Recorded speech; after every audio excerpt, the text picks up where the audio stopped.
کبھی آپ نے ایسا سوچا ہے کہ کوئی ایک جملہ، کوئی ایک بات ایسی ہو سکتی ہے جو بس فوراً بحث ختم کر دے؟ مطلب ایک دم سے ماحول بدل دے، بدمزگی ختم ہو جائے؟ ہاں بالکل، اور دوسرا شخص نہ صرف آپ کی بات سنے بلکہ آپ کے لیے اچھے جذبات بھی محسوس کرے، کوئی جادوئی جملہ جیسے؟ یہ ایک بہت دلچسپ خیال ہے، اور آج ہم جس موضوع پر بات کر رہے ہیں وہ کچھ ایسا ہی ہے۔ جی، ہم آج ڈیل کارنیگی کی مشہور کتاب how to win friends and influence people کے ایک خاص اصول پر غور کر رہے ہیں۔ یہ کتاب تو تعلقات عامہ اور لوگوں پر اثر انداز ہونے کے حوالے سے کلاسک مانی جاتی ہے۔ بالکل، اور اس میں ایک ایسا نقطہ ہے جو واقعی تعلقات کو بہتر بنانے کا ایک طاقتور طریقہ سکھاتا ہے۔ جی، اور وہ جادوئی جملہ جس کی طرف آپ اشارہ کر رہے ہیں وہ کچھ اس طرح ہے: ہاں، مجھے آپ کے احساسات کا ذرہ برابر بھی الزام نہیں، اگر میں آپ کی جگہ ہوتی تو بلا شبہ میں بھی بالکل ویسا ہی محسوس کرتی۔ اچھا، مجھے آپ کے احساسات کا ذرا برابر بھی الزام نہیں، یہ سننے میں تو سادہ ہے، لیکن کیا یہ واقعی کام کرتا ہے؟ یہ حیرت انگیز طور پر مؤثر ہے۔ اس کے پیچھے جو منطق ہے نا، وہ بہت گہری ہے۔ وہ کیا ہے؟ وہ یہ کہ اگر ہم، مطلب میں یا آپ، واقعی کسی دوسرے شخص کے تمام حالات میں ہوں، حالات سے مراد؟ یعنی وہی جسمانی ساخت، وہی مزاج، وہی ماحول، زندگی کے سارے تجربات، سب کچھ وہی ہو، تو پھر یہ تقریباً یقینی ہے کہ ہم بھی بالکل ویسا ہی سوچتے اور محسوس کرتے جیسا وہ شخص کر رہا ہے۔ یہ تو بڑی بات ہے، یعنی کوئی بھی شخص جو کچھ ہے وہ اپنے حالات کی وجہ سے ہے۔ کافی حد تک۔ کارنیگی نے تو مثال دی ہے ال کپون جیسے شخص کی بھی، کہ وہ بھی اپنے حالات کی پیداوار تھا۔ تو اس کا مطلب یہ ہوا کہ جو لوگ ہمیں بعض اوقات آپ کہہ لیں چڑچڑے لگتے ہیں یا غیر منطقی یا متعصب، جی، ان کا اپنا قصور کم ہوتا ہے۔ ہاں، امکان یہی ہے کہ ان کا قصور کم اور ان کے حالات، ان کے پس منظر کا دخل زیادہ ہوتا ہے، تو ان کے لیے غصہ نہیں آنا چاہیے، بلکہ ہمدردی محسوس کرنی چاہیے، ان کو سمجھنے کی کوشش کرنی چاہیے۔ کرنے کی تو یہاں تک کہتا ہے کہ تقریباً 3/4 لوگ 75% ہمدردی کے بھوکے اور پیاسے ہوتے ہیں۔ جی، یہ ایک بڑا دعویٰ ہے۔ اور وہ کہتا ہے کہ انہیں ہمدردی دیں اور وہ آپ سے محبت کریں گے۔ واہ، یہ تو بہت ہی پرکشش خیال ہے۔ بالکل، تو آئیے دیکھتے ہیں کہ عملی طور پر کیسے کام کرتا ہے۔ کارنیگی نے اپنی کتاب میں کچھ مثالیں دی ہیں۔ جی ضرور، مثالوں سے بات زیادہ واضح ہوتی ہے۔ کارنیگی اپنا ہی ایک واقعہ سناتا ہے۔ اس نے ایک ریڈیو پروگرام کیا تھا لٹل ویمن کی مصنفہ لوئیزا میں ایلکوٹ پر۔ اچھا، مشہور کتاب ہے۔ ہاں، تو اس نے غلطی سے یہ کہہ دیا کہ وہ کانکورڈ نیو ہیمپشائر سے تھیں۔ اوہ، جبکہ وہ تو کانکورڈ میساچیوسیٹس سے تھی۔ بالکل، چھوٹی سی غلطی تھی، ہے نا؟ جی، لیکن اس کا نتیجہ کیا نکلا؟ لگتا ہے کچھ بڑا ہوا ہوگا۔ بہت بڑا۔ شکایتی خطوط اور ٹیلی گرام کا ایک طوفان آ گیا۔ صرف اس ایک غلطی پر؟ جی ہاں، خاص طور پر فیلاڈیلفیا کی ایک خاتون تھیں جو خود کانکورڈ میساچیوسیٹس میں پلی بڑی تھیں۔ انہوں نے تو انتہائی غصے والا سخت خط لکھا۔ اچھا، تو کارنیگی کا رد عمل کیا تھا؟ غصہ آیا ہوگا؟ بہت شدید غصہ آیا۔ وہ بتاتا ہے کہ پہلا خیال یہی تھا کہ فوراً ایک تند و تیز جوابی خط لکھوں، جو کہ ایک عام انسانی رد عمل ہے۔ بالکل، لیکن پھر وہ رک گیا۔ اس نے سوچا کہ غصے میں جواب دینا تو کوئی بھی کر سکتا ہے، عقل مندی یہ نہیں ہے۔ تو اس نے کیا کیا؟ اس نے فیصلہ کیا کہ وہ اس صورتحال کو سنبھالے گا، اس خاتون کی دشمنی کو دوستی میں بدلنے کی کوشش کرے گا۔ یہ کیسے؟ اس نے خود کو اس خاتون کی جگہ رکھ کر سوچا۔ اس نے کہا، اگر میں اس کی جگہ ہوتا، مجھے اپنے آبائی شہر سے اتنی محبت ہوتی اور کوئی ریڈیو پر ایسی غلطی کرتا تو مجھے بھی شاید اتنا ہی غصہ آتا۔ تو اس نے ہمدردی کا پہلو تلاش کر لیا۔ جی، اور پھر اس نے عملی قدم اٹھایا۔ وہ فیلاڈیلفیا گیا، اس خاتون کو فون کیا۔ فون پر کیا کہا؟ بات شروع ہی اس جادوئی جملے سے کی۔ اس نے کہا، کچھ ہفتے پہلے آپ نے مجھے ایک خط لکھا تھا، میں آپ کو اس کے لیے بالکل الزام نہیں دیتا، اگر میں آپ کی جگہ ہوتا تو مجھے بھی یقیناً ویسا ہی محسوس ہوتا۔ اوہ واو، اور خاتون کا رد عمل؟ فوری۔ کارنیگی کہتا ہے کہ خاتون کا لہجہ فوراً بدل گیا، ایک دم نرم ہو گیا۔ سچ میں؟ جی ہاں، اس نے خود بھی معذرت کی کہ شاید اس کا خط زیادہ سخت تھا۔ اس نے کارنیگی کی بات سمجھی اور معذرت قبول کر لی۔ یہ تو کمال ہے، یعنی صرف ہمدردی کا اظہار کرنے سے اتنی بڑی تبدیلی؟ بالکل.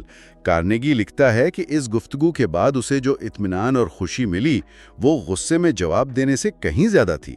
اس نے ایک دشمن کو دوست بنا لیا تھا. یہ واقعی ایک طاقتور مثال ہے، غصے پر قابو پانا اور توہین کا جواب مہربانی سے دینا. جی، اور یہاں کلیدی نقطہ یہ تھا کہ اس نے خاتون کے احساس کو تسلیم کیا. یہ نہیں کہا کہ آپ صحیح ہیں، بلکہ یہ کہا کہ آپ جیسا محسوس کر رہی ہیں وہ سمجھ میں آتا ہے. صحیح. یہ بہت اہم فرق ہے.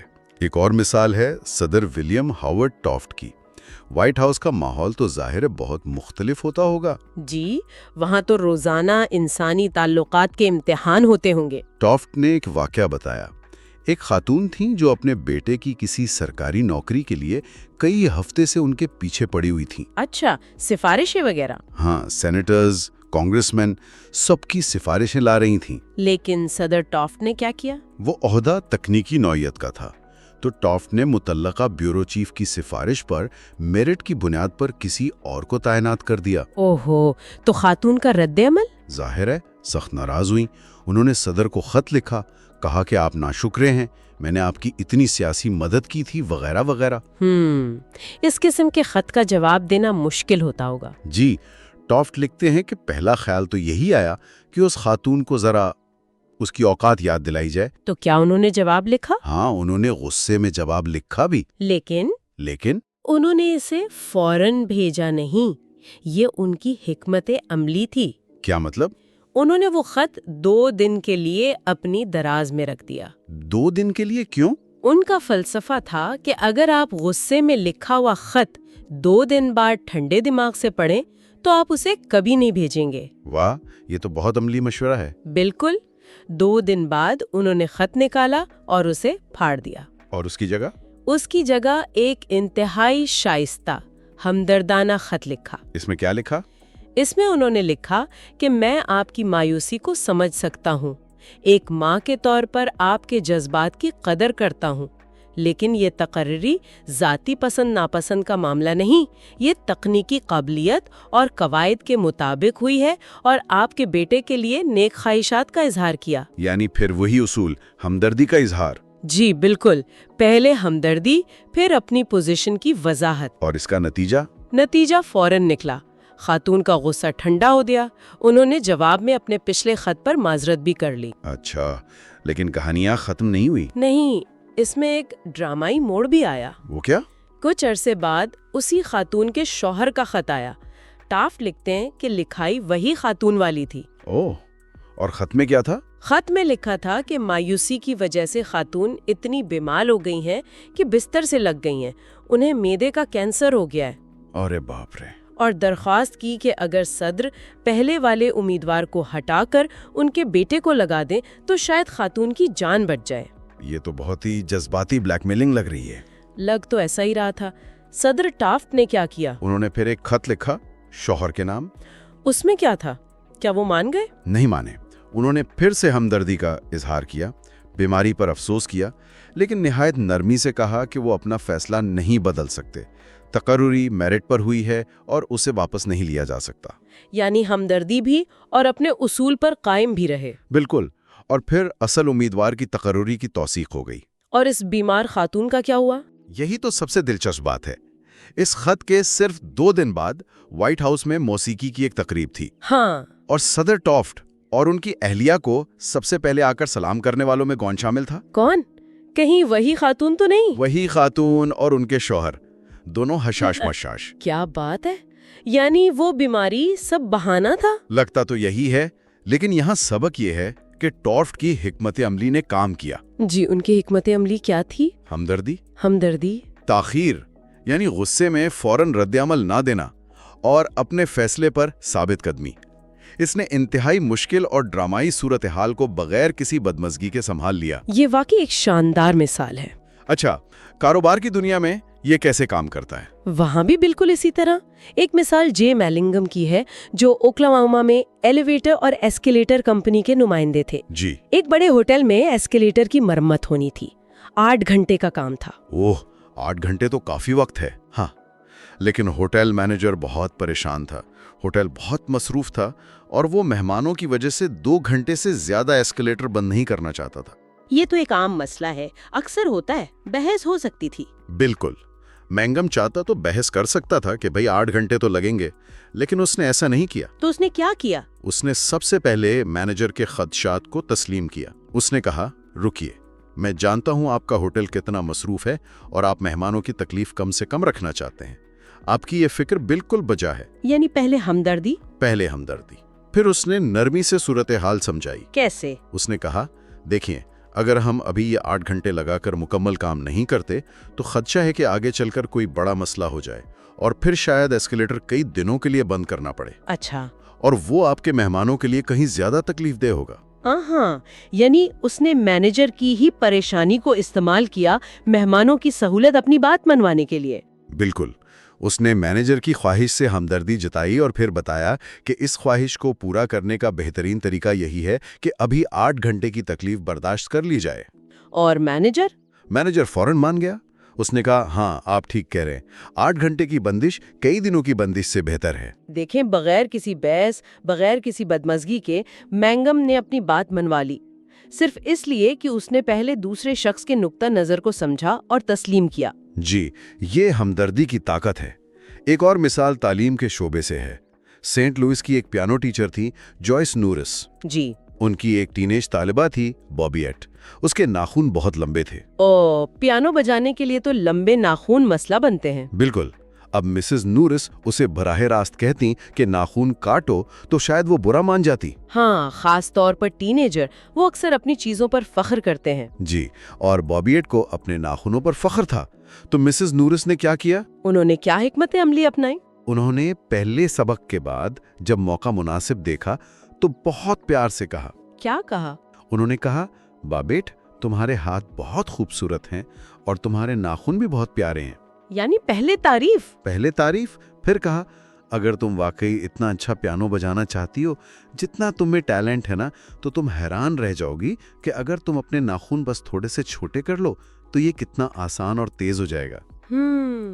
بس اس بارے میں سوچنا، ٹھیک ہے؟ واہ، یعنی کوئی حکم نہیں، کوئی مطالبہ نہیں، بس ایک تجویز، وہ بھی فائدے کے ساتھ جوڑ کر، اور فیصلہ بابٹ پر چھوڑ دیا۔ بالکل۔ بابٹ نے پہلے تو منہ بنایا، گھر جا کر ماں سے بھی کوئی اچھی بات نہیں کی، لیکن اگلے ہفتے جب وہ سبق کے لیے آئی تو اس کے ناخن چھوٹے تھے۔ زبردست، یہ کیسے ہوا؟ مسز نورس نے فوراً اس کی تعریف کی، کہا کہ میں جانتی ہوں یہ تمہارے لیے آسان نہیں تھا، تم نے ایک قربانی دی ہے، میں اس کی قدر کرتی ہوں۔ اچھا۔ بعد میں بابٹ کی والدہ نے بتایا کہ اس نے کچھ نہیں کہا تھا، بابٹ نے خود کیا ہے، اور یہ پہلی بار تھا کہ اس نے کسی کے کہنے پر اپنے ناخن تراشے تھے۔ تو یہاں بھی وہی اصول کام کر گیا۔ مسز نورس نے پہلے اس چیز کی تعریف کی جس پر بابٹ کو فخر تھا، ناخن، پھر ناخن کاٹنے کو ایک قربانی کے طور پر پیش کیا جس کا انعام بہتر موسیقی بابٹ کو خود ملنا تھا۔ جی، وہ گویا کہہ رہی تھیں، میں سمجھتی ہوں تمہارے لیے مشکل ہے لیکن اس کا فائدہ تمہیں ہی ہوگا۔ ہمدردی اور احترام، یہ بہت مؤثر طریقہ ہے۔ اچھا، شو بزنس کی دنیا تو اور بھی زیادہ نازک مزاج لوگوں سے بھری ہوتی ہے۔ ہاں، مشہور امپریساریو سولی یورک، جنہوں نے تقریباً نصف صدی تک بڑے بڑے فنکاروں کے ساتھ کام کیا، چارلی اپن، آئزیڈورا ڈنکن، پاولووا۔ جی، بہت بڑے نام ہیں۔ ان کا کہنا تھا کہ ان جیسے متلون مزاج ستاروں سے نمٹنے کا بس ایک ہی گر ہے، ہمدردی اور مزید ہمدردی۔ اچھا، کوئی مثال؟ انہوں نے فیوڈور چالیاپن کی مثال دی، جو عظیم باس گلوکار تھے مگر بالکل ایک بگڑے ہوئے بچے کی طرح برتاؤ کرتے تھے۔ کیسے؟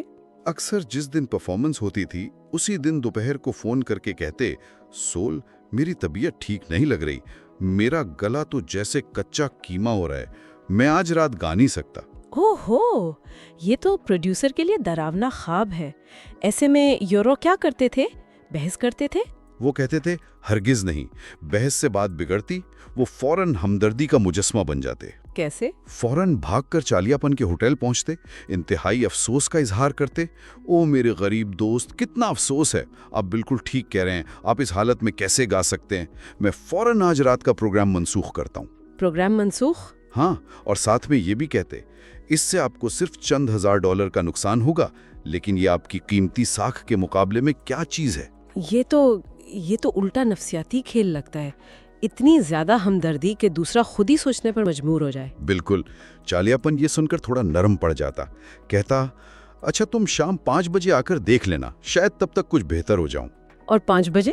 یورپ 5 بجے پھر پہنچ جاتا، ویسی ہی ہمدردی کے ساتھ، پھر منسوخی پر اصرار کرتا۔